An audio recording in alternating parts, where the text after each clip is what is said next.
Magandang araw po sa inyong lahat mga kababayan at eto nga mga karbi natin, finish ka na BBM, nako, Trump, gigil na, former PRRD makakauwi na. Yan po ang ating alamin mga kababayan sa video ito. Pero bago po natin simulan yan, palike naman po ng video ito, malaking tulong po yan. Maraming salamat po at eto na nga mga kababayan, simulan na po natin to, pasok. Kasi talagang gigil na gigil si Trump dyan eh. Si Lolo Trump dito sa ginagawa ng ICC, kahit naman ako nagigil na gigil. Hindi kaya dahil si Trump, love niya si PRRD? Ginagamit nila itong mga ano na ito para bombahin, parang bilang gante. Dahil kaibigan ko ang isa sa magaling na presidente na si Duterte. Correct. Yes, hello mga palangga. Nagbabalik tayo patungkol dito sa usapang pumping ni Bangag at ICC versus US. Alright, tignan natin kung ano ang ating mga nakalap na mga eksena sa banga. Okay, ano gusto nyo unahin? Yung pumping ni Bangag o yung ICC? I think ICC muna tayo. No?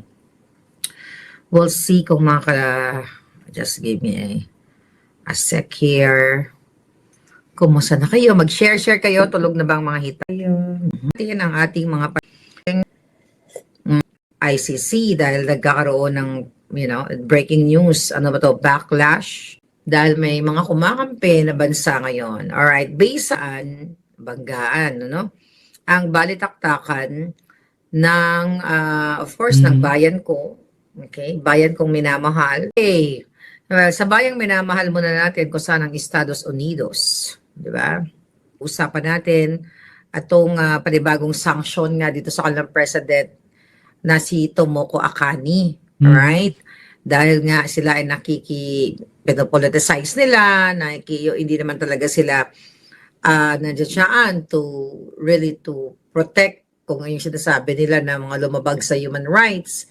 Kasi nga gusto nilang panghimasukan ng Amerika at ang mga Amerikano at ang Israeli na hindi naman miyembro dito sa ICC na ito. Malabo yan.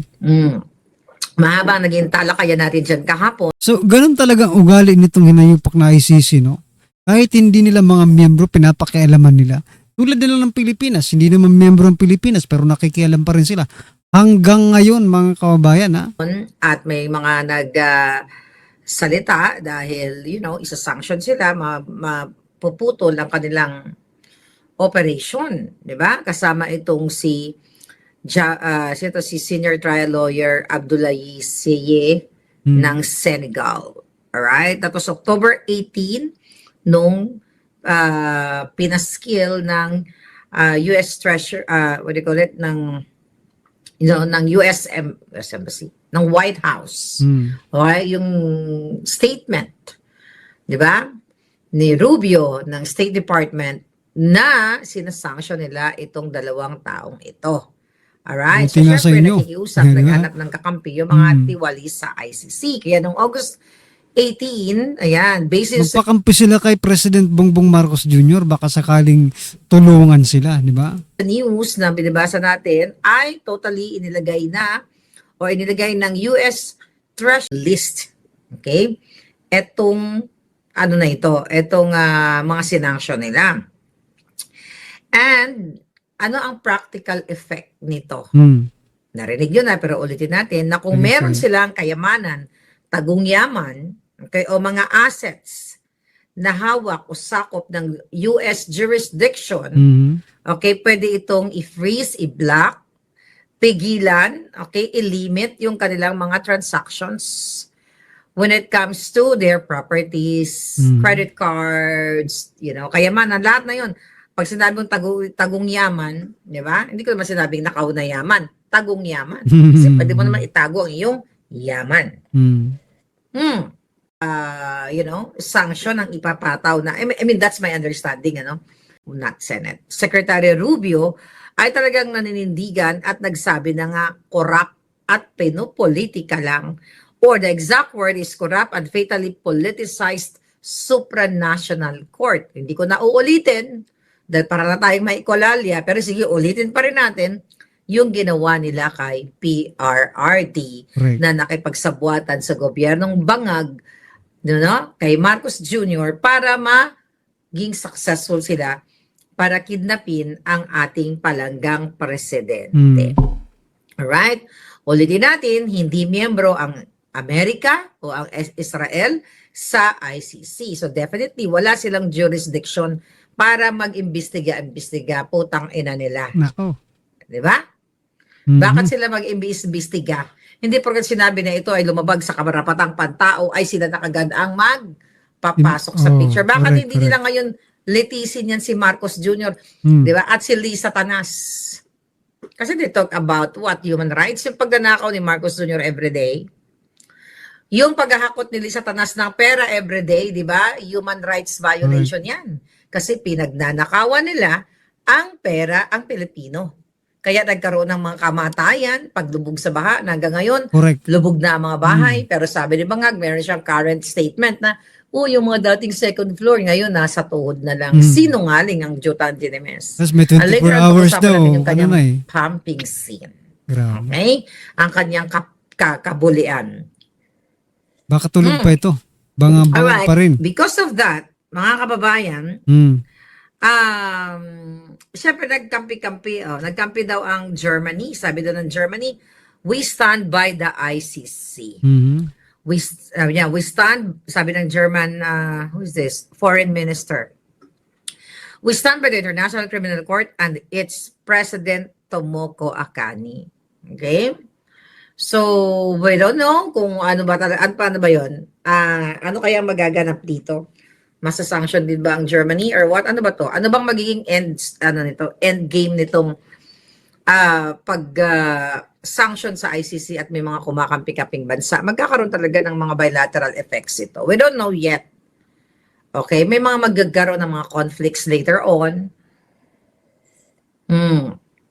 Diba? Because sabi ng Germany, okay, ang ICC daw ay may central importance at ang ICC daw ay mayroon daw bilang isang independent institution, sinasabi ng Germany, 'di ba, na dapat hindi panghimasukan or what. But again, Germany, whoever you are na nagsalita nun, yun naman pala, you talk about independent, pagiging independent. Kasi ganito lang naman yan mga kababayan, no? Sa madaling para madaling maintindihan ng bawat isang Pilipino, di ba? Kung ayaw ng isang bansa na makipag-miyembro o umanib dyan sa ICC na yan, bakit naman pipilitin ng ICC, di ba? Walang pilitan at huwag kayong makialam sa hindi ninyo sakop na bansa. Yun na lang naman yun, di ba? Yeah, ganun lang yun. Kung hindi nyo sakop na bansa at hindi ninyo miyembro na bansa, huwag kayong makialam. Di ba? Kaya nga ayaw magpamiyembro sa inyo dahil ayaw nilang pakialaman nila kayo or pakialaman ninyo yung bansa nila. Di ba? Tulad po ng ginawa ni former President Duterte. Di ba? Ayaw ni former President Duterte na makialam kayong manginayupa kayo, kaya tumiwalag ang Pilipinas sa ICC. Di ba? Oo. Fine, may mga ron kayo mga state members. Bakit mangimasok ang putang ina dyan sa ICC sa Amerika? O sa Pilipinas, okay lang, nangimasok sila, nakidnap, nakipagsabuatan sila. Kaya tama talaga sabi ni Rubio na very supranatural, pinupoliticize ng ICC. Correct. O yun naman pala, you talk about independence. Why pinanghimasukan ang mga sundalong di umano na may mga nilabag na batas sa loob o sa labas man o sa loob ng Amerika? Bakit panghimasukan ng Amerika? So, ibig sabihin, superpower ang ICC.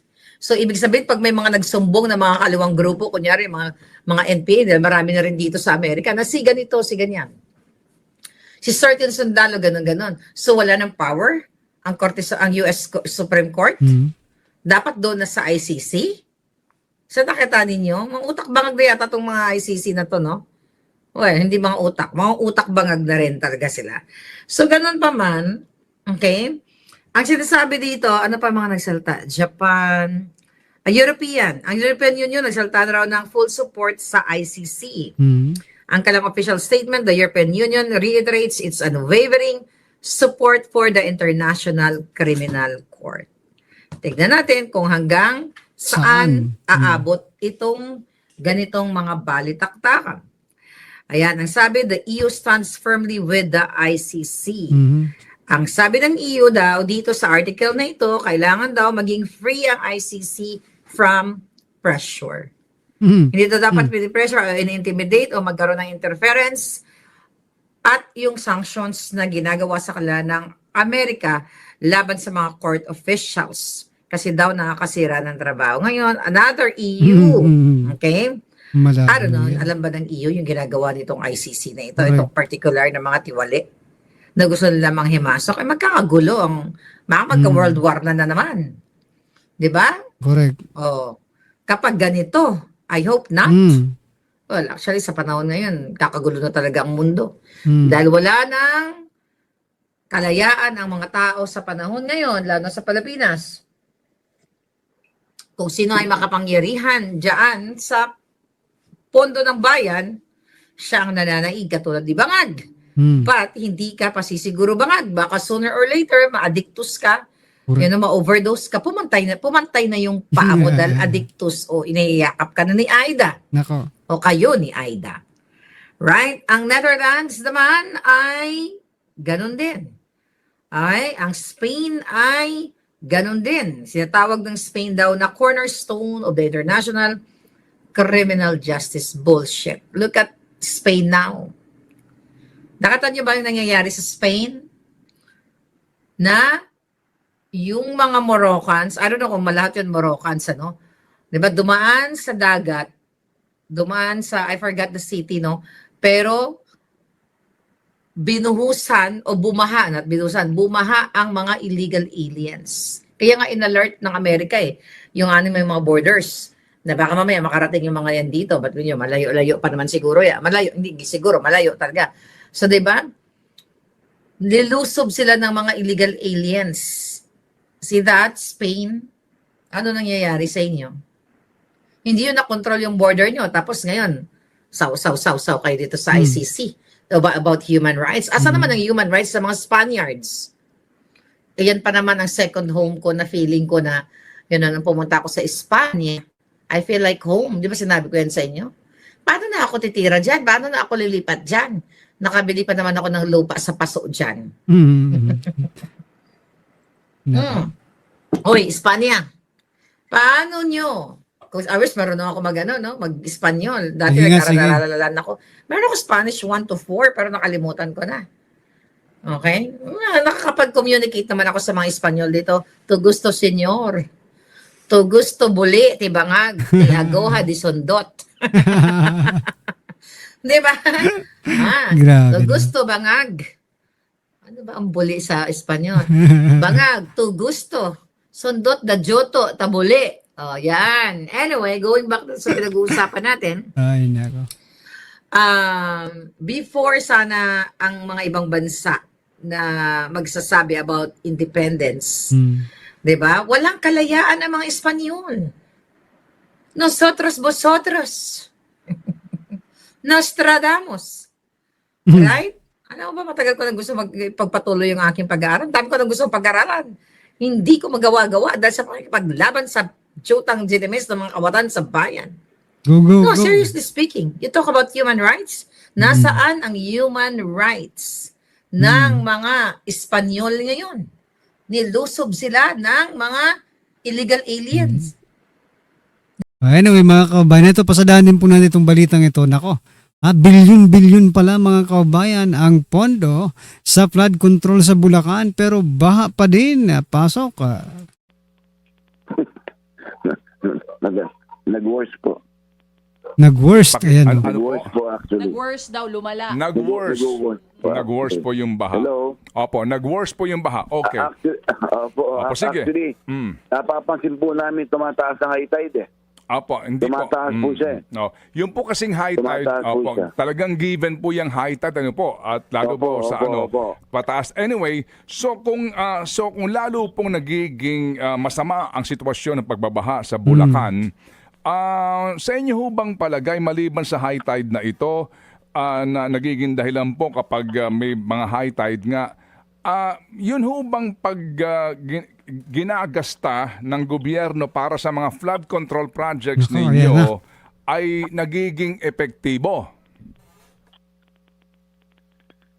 And actually, kung nagawa po lahat yan, magiging effective. Mababawasan. Mababawasan, Ano oh. po? Yan po, kung nagawa talaga ang mga flood control. Yan po yan. Kasi kami, in the side of provincial government project, yung ginagawa po namin talaga nagdadagdag po kami ng mga irrigation, irrigation the canal.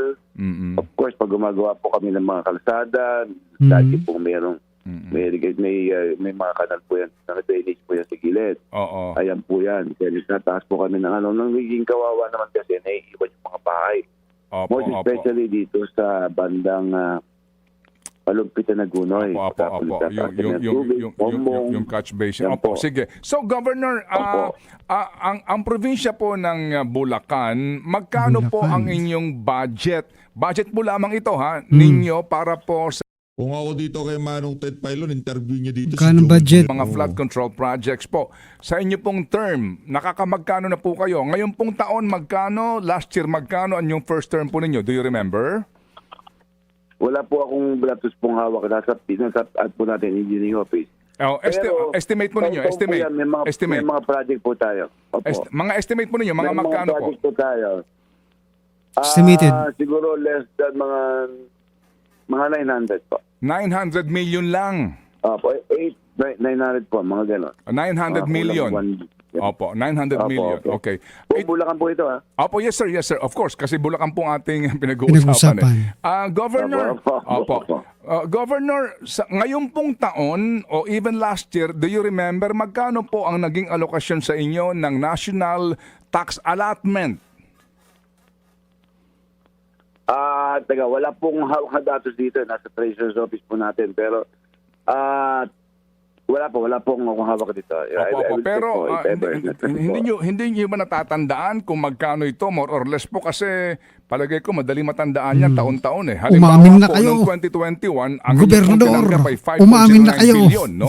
Sabi ng DBM. Taon-taon po umamin magkano tinatanggap niyong budget from NTA? Ang total budget po namin ngayon po ay mga 9 to 10. 5? Magkano? 9 to 10 D. 9 to 10 billion. Grabe. Yan yung 9 to budget 10 po yan. billion. Yan Ayan. ho bang 9 to 10 billion, ito yung NTA? Nahihiya pa si Governor sabihin yung 9 to 10 billion, di ba? Ang sarap pakinggan, ang laki-laki niyan kung ginagamit lang sa tama, talagang malaki yan. lang, meaning binibigay po ng national government bilang bahagi ng tax Ay, po. hindi po. Lahat na po ito. Lahat na. na po. Okay, sige. So sa budget po, The whole budget ng probinsya is lahat na po yan. thank you. Mga 90. Salamat. Salamat. Sa budget po na 9 billion, ilan po doon yung nasa flood control po ninyo ngayon? Ilang bahagi po, magkano? Hello. Parang defensive dito si Governor at nabibingi Pag bilyon ang pinag-uusapan, nabibingi. Opo. Nabanggit po ninyo yung 900 million na budget sa inyong flood Makinig ka. control. Anong taon po yun, Mayor? Governor?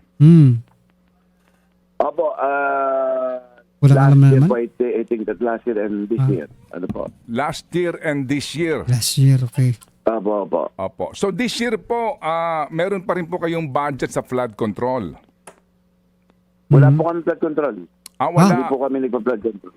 Wala. Wala po kami flood control. Okay, ganito po. Walang Governor, flood Sa control. mga kalsada lang po kami. At pag kalsada. ginagawa po namin, meron po kami mga irrigation sa gilid. Mga drainage po. Drainage. Kanal yan, mga Gumagawa kanal. po kami ng kalsada. Sige po. Meron po yan. So Governor, alam niyo ho ba na magmula po, nung bang 2022 Governor na kayo? Yari ka. Opo. Okay. Opo, ayan. Magmula po ng 2022, 2023, 2024 at 2025, ang kabuuan na pong pondo na nailaan sa Bulacan para po lamang sa flood control. flood management program ay 41 billion 358 million. Alam niyo ho ba ito? Ano po yan? National? Ito po yung budget Bulacan. po na nanggagaling sa General Appropriations Act. Ibig sabihin po pambansang budget, Pambansang Governor. budget sa Bulacan lang yan, ha? Opo. Alam niyo po yun? I will take the datos po. Wala po kasi akong datos na hawak-hawak. Hindi. Pero sa totoo lang, opo, we have 3 years, wala kang datos. Mahiya naman po kayo. so many projects to do. Kasi po, kami po kasi, ang project po namin, yung mga kalsada, nakikita po namin, yung nakita namin Kita talagang mo dito lumulubog na, Si Sir Ted, parang dismayado na dito sa kausap niya, ha? sa mga kapitan, Opo. taasan na ng kalsada, Opo. yata sa naman po ang kalsada. Mga buildings po ng mga multipurpose, yan po yung mga yes, sir. project namin. Opo. Naunawaan po namin. Yan po sinasabi niyo kanina pa. Opo. Sige po. Opo. Gov. yung Gob, makinig ka, Gob. Opo. Gov, ganito ha, para ho tayo malinaw, Gov. Okay, kayo ho bilang gobernador, inyo ho bang sinisilip o pinag-aaralan ang General Appropriations Act, pambansang budget, para alam niyo kung magkano ang nailalaan ng national government para po sa mga proyekto sa Bulacan, particular po yung inyong problema sa baha, ito ho mga flood control projects. Well, totoo lang po. Yung mga project ng mga ng DPWH, hindi naman po kasi namin nakikipag-coordinate sa amin. Kaya nga po nung nakaraan, hindi po ba nagkaroon ng problema. Kaya nga po, hindi naman dapat magawa na ako ng executive order. Kaya gumawa ako ng executive order para dumaan sa amin yung mga project nila para makita namin. Hindi po ba? Opo. So ngayon, gumawa po ko ng executive order na dadaan sila lahat para makita namin kung ano gagawin nila. Hindi po ba? May acceptance po kami ngayon para makita namin ano ba yung mga budget na gagawin nyo, anong budget na nangyari sa inyo, anong project meron kayo. Po yun. Ngayon, So, ngayon, yung sa amin po kasi, alam po sa project namin, sa infra po talaga is 900 to 1 Hindi. maabot. Yun na nga po nasabi yan. Nasabi niyo na po yan. Gov, ganito po. Ang tanong ko po kasi, bilang gobernador, ano po, ikaw yung kumbaga, ikaw yung pinuno ng lalawigan, di ho ba kahit papaano dapat alam mo ang provision ng pambansang budget para alam mo yung mga Magkano? gagawing proyekto sa iyong lugar kahit na hindi sila nagpapaalam sa iyo kasi lugar mo yan at yung proyekto napakahalaga supposed to be po sa inyong pangunahing problemang baha. Na-check nyo na ho ba ang GAA? Kasi nga po 41.3 billion ang pondong inilaan sa Bulacan 41 billion. sa loob lamang po ng 4 na taon, Governor. Opo. Anong opo? So yan po yung saan. Actually, tika po, i-check ko muna po kasi wala po kasi hawak na datos po. I know. Hindi, ang akin pong tanong, kayo ho ba mismo, Governor, kayo ho mismo, inyo na ho ba Nagkakainitan na. nakita ang provision ng pambansang budget for the province ng Bulacan mismo o hindi nyo ho tinitignan? Pakisagot. Hindi po, dumadaan po kasi sa Yun, hindi. Ganyan nga. Boss Ted, ano po? Ngayon, bago dumaan sa pagsasagot ng pala, titingnan ko po ngayon. May tatanong ko sa kanila kung ano ba na-action na, ano ba nangyari, tatanungin po mga treasurer's office po, and then the budget po natin. Yan po yan. Ang pinag-uusapan po natin dito ay i-check ko po. GAA. Opo. Anyway, ganito ha. Okay. Ang hirap kasi dito mga kababayan sa mga nayupak na ito. Pag nakaupo na sila, wala na silang pakialam. No? Kahit pag-aralan man lang yung GAA, mga kababayan, hindi nila magawa. Ano? For your information, Pag nakaupo, sige lang, okay na. Malita lang ng malita, mga hinayupak kayo. sa GAA po hindi pa kasama dito yung ilang pang mga budget para po sa SIPAG at yung BIP na flood control din. Sa record po mismo ngayon ng Kongreso, pambansang budget, for 2022, 34 na proyekto, 2023, 108 projects, 2024, 160 projects, ngayon pong last year ay 114 projects. Ang total po nga niyan ay 41 billion. Ang tanong po namin dito, yung 41 billion na yan, hindi nyo ho namalayan man lamang yan bilang gobernador po na naipondo po sa 41 inyo? billion? Well, kung yan po yung nakapunto sa amin, mga project po yan na nakalaan po para sa Hindi amin. pa rin nasasagot yung tanong. Ano po? Pero wala po mga flood control po yan. Ito lang. 41 po kami nag-ano ng flood control. 41 billion nga sa flood control alone. At 4 years mga kababayan. Control. Hindi Ang nga. inano po namin, Yan. ang inano po namin, Kuya Ted, Buti pa tayo, Napapagod nakakaintindi. Si Manong Ted, hindi makaintindi itong si Fernando. Hmm. Itong si... Hindi po niyo Governor, hindi niyo po budget ito. Ang sinasabi ko, alam ko na po 'yun, 900 million para po kay sa mga Opo, drainage. opo. Ang sinasabi ko po, Governor, Generous- dito ay national budget na nakalaan sa Bulacan, hindi po sa inyo ito. Ang akin po katanungan Opo, lamang, yun nga po yung sabi ko po, opo. kayo po bilang gobernador ng lalawigan ng Bulacan, hindi niyo po namalayan, hindi niyo po nalaman na ang nailaan na pong pondo para sa inyong lalawigan sa nagdaang pong 4 na taon ay 41 billion na? Mhm. I don't know, wala po akong wala Yun. po akong Walang alam. knowledge about it. Pero tatanungin po natin tinatanong ko po ang ating treasurer's office and budget about it. Hindi, Ano po? Hindi nga po sa ito- inyo yan. Hindi na Hindi nga po ito Bulacan Hindi yan mag-a-appear sa treasurer's office ni. Dapat talaga Budget siya. Gov. Opo, ang akin po Hindi, wala po Hindi. po akong knowledge about it. So hindi nyo alam. Opo. Paano nangyari, Governor, Ito na na, ito na. hindi nyo po alam Mm. na nakapaglaan na po ng 41 billion Billion. ang national government para solusyonan ang inyong problema sa baha at di man lang ho ninyo nalaman itong sinasabi na listahan na napakaraming proyekto sa flood control. Correct. Hindi nga po nakipag-coordinate sa amin eh. Kahit pa, machi-check nyo yan eh. Kasi for example, hoy kayo dyan, bakit trinatrabaho nyan? Wala naman dito yan, di ba? O sasabihin na, hindi, national ito eh, national. Ibig sabihin, makikita mo pa rin yan na ginagawa dyan. So meaning, kung walang ginagawa dyan, saan napunta yung 41 billion, di ba? Mapapa-question mo ka na. Yeah? Hindi po ba?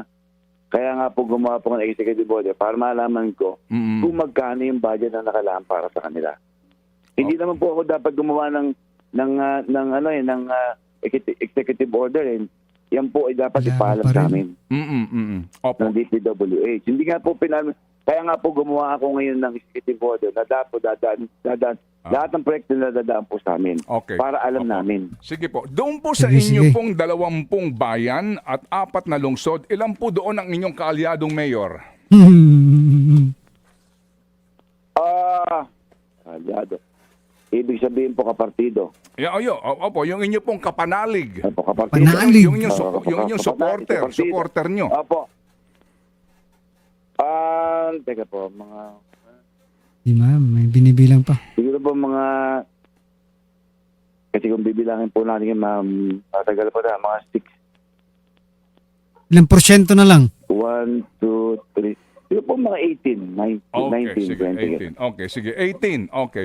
Opo. Yun ho bang mayor po ng Hagonoy, Kalumpit, yan po, ito pong Paumbong, ito pong Ubando, yan, Malolos, ito pong, of course, no? Ito pong Giginto. Ito bang mga mayors dyan, kaalyado ninyo? Yung pong Malolos, yung Kalumpit, yung Hagonoy. Kalumpit, Opo. Ito, sa first district ho ba, kaalyado nyo si Congressman? Hagonoy. Opo. Agunoy po ay hindi. Yung first district ho ba na Hagonoy, Congressman? hindi. Oo. Agunoy hindi. Malolos, opo. Kalumpit, opo.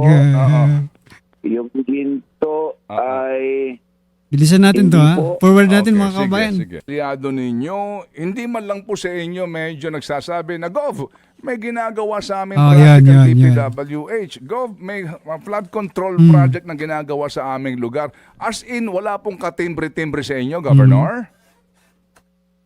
hindi rin po yata dumadaan sa kanila eh. Hindi rin po nakikipag-organize sa kanila eh. Kaya hindi po siya nagsasalita rin sa akin. Kung hindi dumadaan Wala sa... po, wala rin po coordination sa kanila eh. Sa akin nga po, walang coordination eh. Sa mayor pa po. Paano po nakakapagsimula ng project yung pong DPWH o ang kanilang contractor na hindi humihingi ng kaukulang pong permit sa Correct, local government? Ganito po, ano po. Kasi po, may mga project din po ang municipal government. May project din po kami. Di po ba? Kuya Ted, Boss Ted, alam mo po yan, di ba kayo naging congressman po kayo? So, hindi po dumadaan sa amin yung mga project nila. Actually, hindi nga po nakipag-coordinate sa amin kung may mga project na gagawin alam po sila. alam po namin, Gov, may kanya-kanya kayong project. Ngayon, nire-request lang po namin sa nagbibigay po kami na request sa congressman na ano ba, itong ganitong kalsadang ito, ibibigay namin to sa congressman, baka pwede isama yan dyan. Yan po yan. Sama sa project ninyo. And actually, may mga sarili naman po sila mga assessment staff kung ilan yung mga project na gagawin nila, hindi po ba? Opo, hindi. Ang tanong ko po, Governor, Gov, alam po namin, hindi nakikipag-coordinate, may sarili kayong project at budget. Paano po nakapagsisimula ng konstruksyon ang isang kontraktor sa isang lokalidad na hindi humihingi ng kaukulang permits sa munisipalidad kasi meron kang excavation permit, et cetera. Wala pong I don't know sa kanila kung may dumadaan permit sa kanila, sa amin po ay wala eh. Hindi po kami nagbibigay ng permit pagdating sa mga ginagawa ng DPWH. Opo, sige. So, Wala. So yan mga kabayan, ano po ang inyong opinion, reaksyon patungkol dyan? Just comment down below mga karabinatin. Maraming salamat po.